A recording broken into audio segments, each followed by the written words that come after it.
রান্নাটা শেষ পর্যায়ে। তো আপনারা তো বুঝতেই পারছেন আমি এটা কি রান্না করছি। আসসালামু আলাইকুম এভরিওয়ান, সবাই কেমন আছেন? আমি আছি আলহামদুলিল্লাহ ভালো। আপনারা কেমন আছেন কমেন্টস করে আমাকে একটু জানিয়ে দিবেন। তো আমি আজকে শুরু করলাম আমার গ্যালারি বিডি চ্যানেল থেকে। আজকে আপনার সাথে শেয়ার করব কাঁকড়া রেসিপি।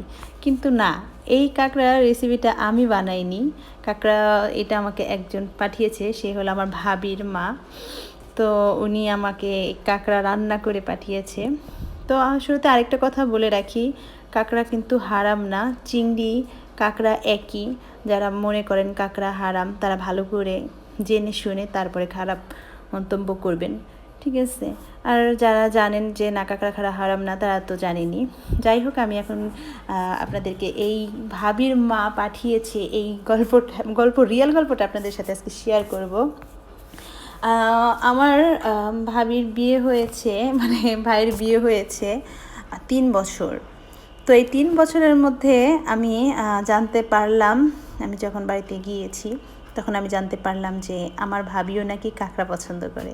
একদিন আমি খাটে বসে বসে আম্মুর রুমে খাটে বসে ভিডিও দেখতেছিলাম কাঁকড়া রান্না, কাঁকড়া খাওয়া। তো আমি বলতেছি ও অনেক মজা হবে, আমি খাইতে পারতেছি না, সেই যে কবে কক্সবাজার গিয়েছি তখন খেয়েছি। তো ভাবি তখন মানে টুকটাক কাজ করতেছিল, আর আমার এই কথা শুনে বলতেছে আপু আপনি কি বললেন, কি খাওয়ার কথা বললেন? আমি বললাম এই যে কাঁকড়া, দেখো আমার জিভে পানি চলে আসছে, আমি তো কাঁকড়া অনেক পছন্দ করি। আপু আপনি কি সত্যি কাঁকড়া পছন্দ করেন? আমি বলি হ্যাঁ অবশ্যই, আমি সত্যিই কাঁকড়া পছন্দ করি।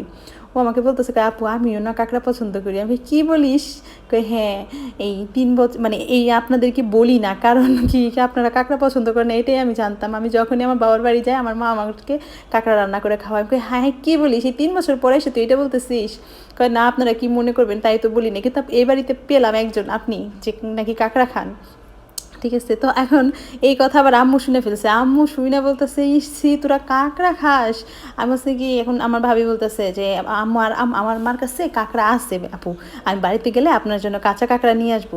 আমি বলতেছি হাই হাই, তাহলে এখনই চল যাই, তোর মারে বল যে আমাকে এখনই জানি কাঁকড়া পাঠিয়ে দেয়। আম্মু বলে জীবনও না, ওই কাঁকড়া যে কড়াইতে রান্না হবে ওই কড়াই আমি ফেলে দেবো, তুই ঢাকায় নিয়ে যায় রান্না করে খা।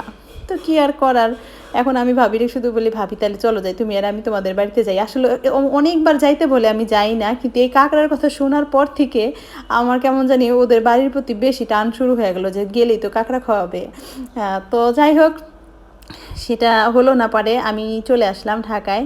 আসার পরে তারপরে কি হলো সেটা আরও মজার ব্যাপার। আমার ভাবি যখন বাড়িতে গেছে ও আমার জন্য মানে ওর মার কাছে বলছে, আর আমার মাই আমার জন্য কাঁকড়া রান্না করে আমাকে পাঠিয়ে দিয়েছে। এই ভালোবাসা আর এই কাঁকড়া খাওয়ানোর ইটা আমার এত ভালো লাগছে, আমি যা বলার মতো না। তো রান্নাটা খুবই মজা ছিল, আর আমার কাছে খুবই ভালো লেগেছে, টেস্ট খুব ভালো ছিল। একদম ভাজা ভাজা করে আমি সস দিয়ে তারপরে খেয়েছি, আমার কাছে খুব ভালো লেগেছে। একদম কক্সবাজার গিয়ে যে মানে কাঁকড়া ভাজাটা খেয়েছিলাম ঠিক ওই রকম টেস্ট আমার কাছে লাগছে।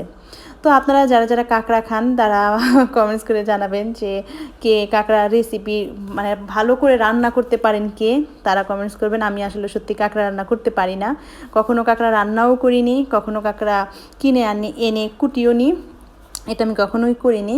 তো আমাকে যে দেয় আমি শুধু কাঁকড়া খাই। তো যে কাঁকড়া রান্না করে বা মনে হয় যে এইখানে গেলে কাঁকড়া পাবো, আমি শুধু ওই সব জায়গায় যাই যে কাঁকড়া খাওয়ার জন্য। তো আপনাদের আমার ভিডিওটা কেমন লাগলো একটু আমার কাছে শেয়ার করবেন। তো আমি এখন এখানেই শেষ করছি আমার ভিডিও। আল্লাহ হাফেজ।